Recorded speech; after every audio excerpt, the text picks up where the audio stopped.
So hello everyone, my name is Pritam Paul and welcome to another video. And in this video, I will be trying to explore about the study life in Norway. So to discuss about all these things, I have a guest here today. He is my college senior, Suraj Bhaiya. So we will try to explore various types of information about Norway study system and student life there. So without wasting our time, let's start the video. So welcome Bhaiya, welcome to my YouTube channel and thank you so much for having the time for the video. I'm really delighted to have you here for the video on my channel. So please introduce yourself. Hi, my name is Suraj De. I did my bachelor's degree from NIT Agartala and passed out in 2016. I did a corporate job for 2 years in a company called Virtusa Corp. And now I'm currently in NTNU in Norway doing Masters in Applied Computer Science. Okay. So the first and foremost question is why did you go to Norway and means in which course you are enrolled in right now? So I am enrolled in a master degree in Applied Computer Science, which is for 2 years, and my aim is to do specialization in game technology. And Okay. the basic idea why I went for this course is because of my passion for games, and it provides a good gaming platform to learn and develop. Okay. So you have been there for at least 1 year, and you have gone through the study system, education system in Norway. As we all know that Norway provides free education system, but along with this, what are the main perks due to which students should be attracted to Norway for their higher studies like masters and PhD? What do you think? So, in terms of my personal experience, I would say uh, the general system of education, like the courses and how they are structured, is really fair to the students, and it's sort of applicable to everyone, irrespective of where you are coming from. So, that's a very good thing, according to me. And personally, considering the general, for my case at least, gaming was not a good way of going in terms of various people. So Mhm. I tried to break the mold and go into something new. And Norway seemed like a very good approach because it provided me with such a college and such a degree. So I would say thank you to Norway for that. Okay. So, just for the curiosity, I'm just asking that what are the application procedure? Means how did students would be applying to Norway? What are the things they should have done to have the admission in those universities? Yeah. So if in general for applications, I would suggest looking for whichever course comes first, as in whichever you are passionate about. So again, I will be citing my example in terms of gaming, and I found this college. So whichever courses everyone likes, everyone is really looking forward to, they should look for it.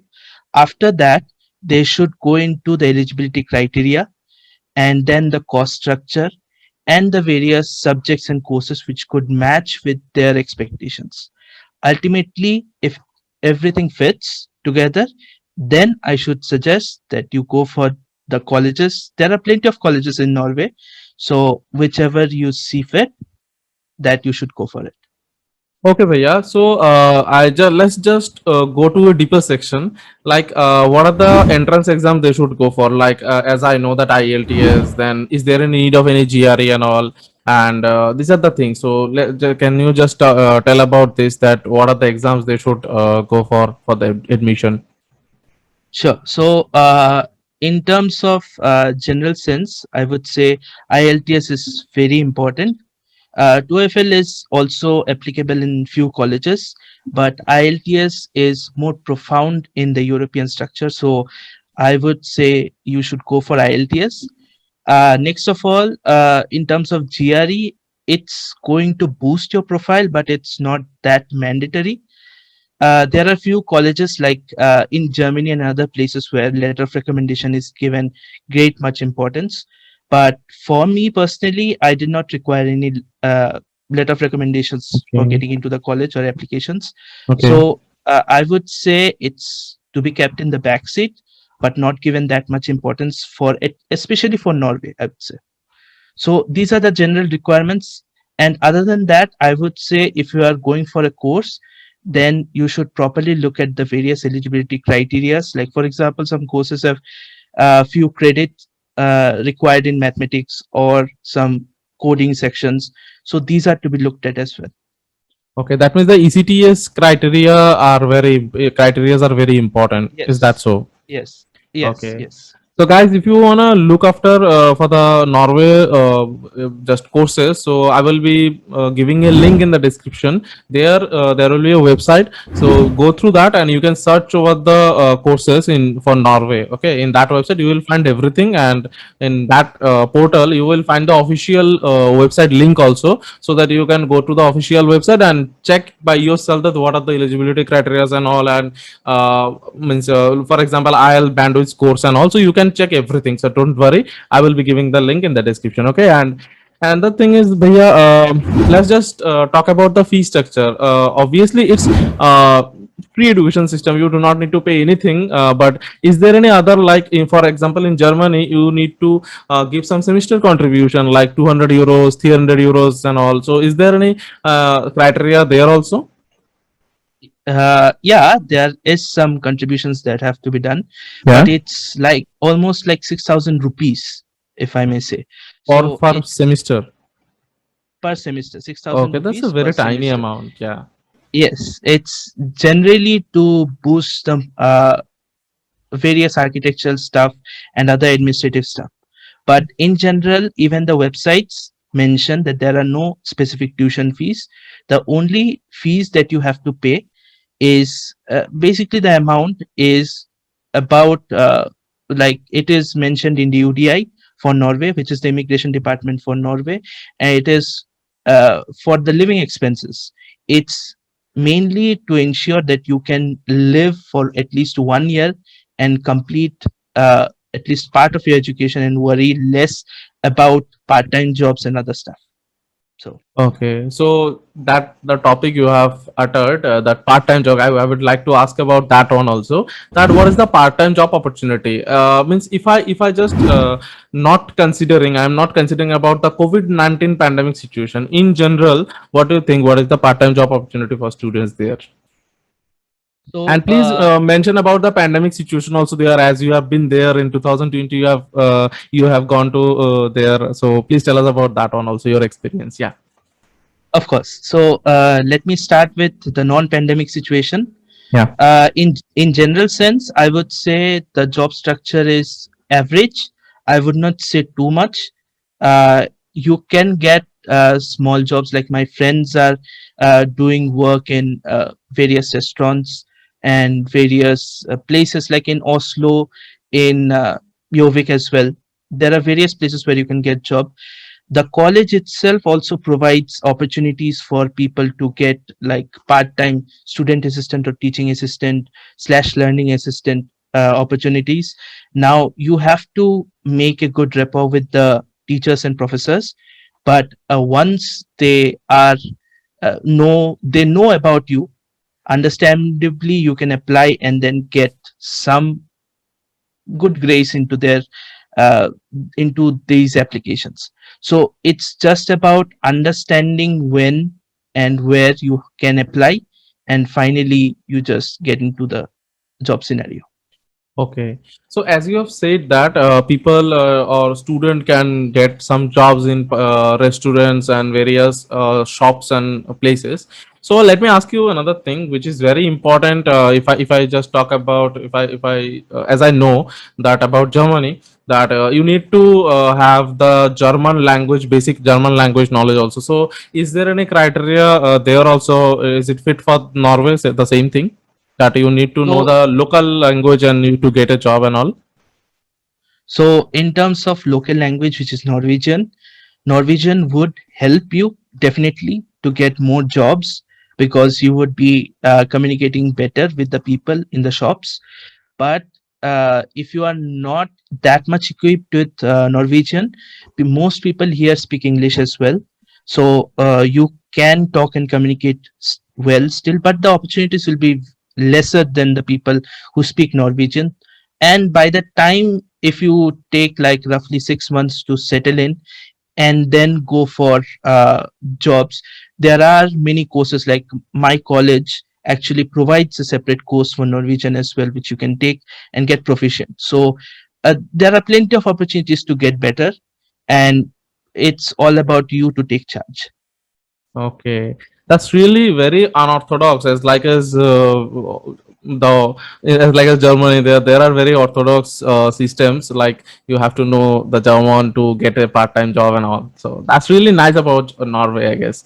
Yeah. So now let's talk about the course duration. Means is the master's courses only for 2 years, or means 1 or 1.5 year master's courses are available also in Norway? So the minimum time is 2 years, but it can extend more. As in, Okay. there are two options to select, which is part time, and another one is full time. Okay. So the full time course is 2 years. So it's essentially you have to complete 120 credits to get the degree, and out of that, the 30 credits are for the thesis part for masters. And after you gather the 90 credits, and then you can apply for the thesis. So the 90 credits can be divided into 3 semesters, or it can be divided into more than three, like four or so. So when it is divided into more parts, then it becomes a part-time Mm-hmm. situation. So that's for people who can't afford to take on uh, 4 courses or 5 courses or subjects essentially in a specific semester. So it's helpful for them. But essentially, at the end, it's 2 years is the standard time limit. Okay. And another thing is there, which is very important, I guess. For example, you have got the degree from any Norwegian university like NTNU, University of Oslo, as I know that these are the two famous universities. So, can you tell me one thing that after getting the degree from those universities, can anyone have the job in another separate country like Finland, like other Scandinavian countries, or not Germany, but France, Austria? There are other European countries also as well. So, can anyone get that opportunity to get into job those countries as well? Of course. So there are basic affiliations. For example, if I take my case, as I have seen in NTNU, it has affiliations with 5 major organizations. One of them you might have heard, which is CERN, which where the Hadron Collider was being Mm-hmm. operated, is being operated. Mm-hmm. So it has connections with that, and you can actually work there and complete your thesis there. So it is sort of an opportunity for the students to explore more areas, and of course it is recognized worldwide because it is a master's degree, which is renowned master's degree. So it's just about understanding where you can apply and in which section. Okay. So, as you have told me before we have started the video, so as you have told me that you got the teaching assistant post in your university now. So, can you please tell us about that? How did you get that opportunity, and what is your responsibility, and how much they will pay you, or means for the living cost also? Is it manageable to have to just manage your expenses by your only one part time job? So the if I say in terms of the rental conditions, I'll start from there. Yeah, yeah. It's 4,000 NOx, which is the I pay 4,000 NOx, adding the surcharges and everything. Mm-hmm. So roughly that's the rent, and there are various additional stuff like groceries and other stuff, which roughly can 5 or 6,000 is a general amount, you could say. Mm-hmm. And in terms of the teaching assistant or student assistant thing, the salary would be roughly around that area. the ten specific thousand amount. knock or what? No, it's sort of in the middle, I guess. I cannot say the specifics because of the Yeah, obviously the confidentiality. Yeah, I can yeah. understand. Yeah. So yeah, but in general terms, you should be able to sustain. But that's why the policy of having the living expenses deposited for 1 year comes in. Mm-hmm. Mm-hmm. That's basically to not give you stress of whether you can manage or not. You have 1 year of amount ready in your bank account, and these part-time jobs help you to boost your What is the amount. amount in your block account you have to show So while getting the admission? it keeps changing every year.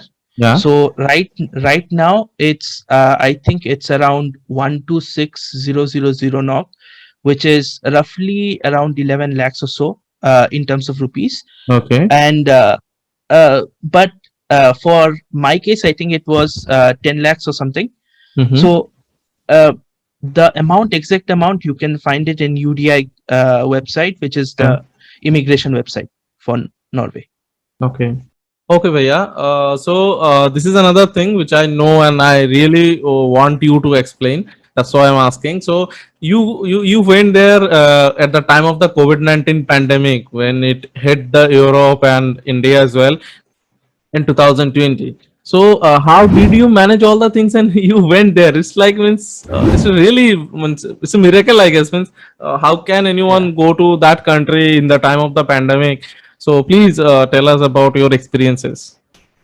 So in general, I would say the applications were, of course, in December, November, December. That's when the applications were sent from my side, and I got the various results in August, I would say, and the classes started in August 17.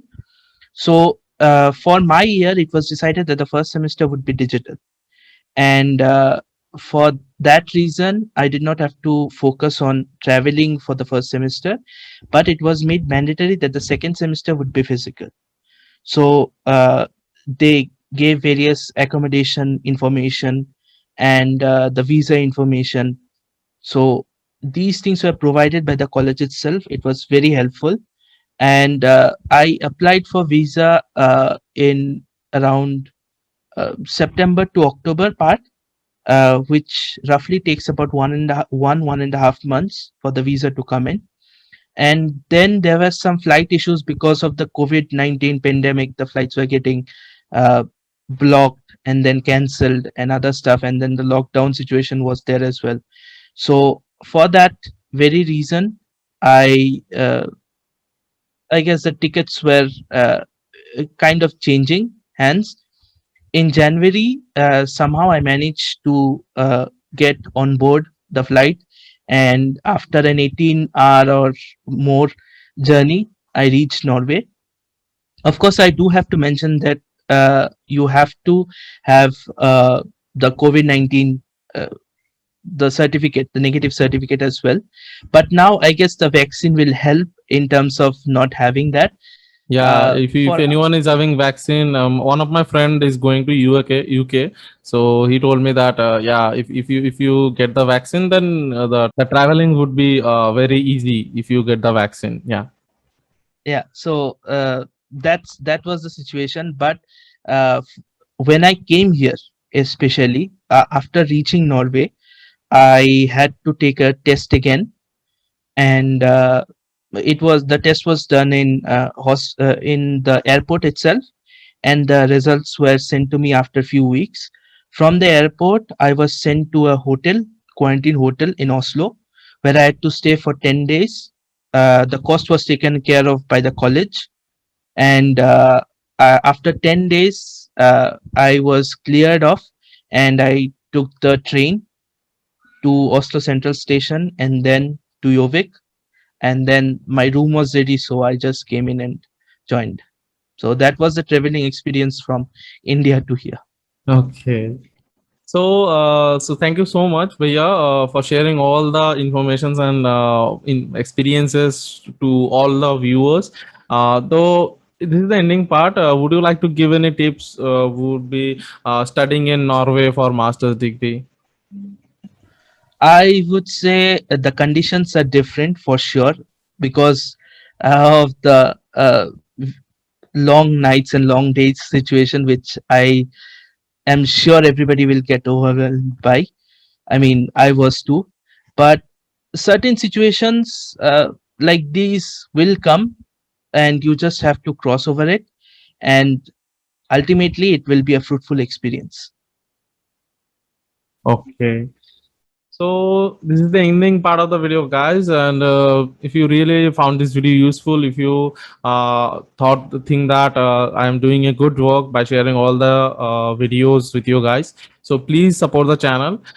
Hit the subscribe button if you have not subscribed yet, and press the bell icon so that every video when I will be uploaded, it will be reached you through notification. And let me know through comments below there if you want me to make other videos on various topics, so you can tell me in the comment section. Okay, and so stay safe, and obviously prepare yourself and work harder, and be passionate, be ambitious, and good luck. So this much for today. See you on the next video.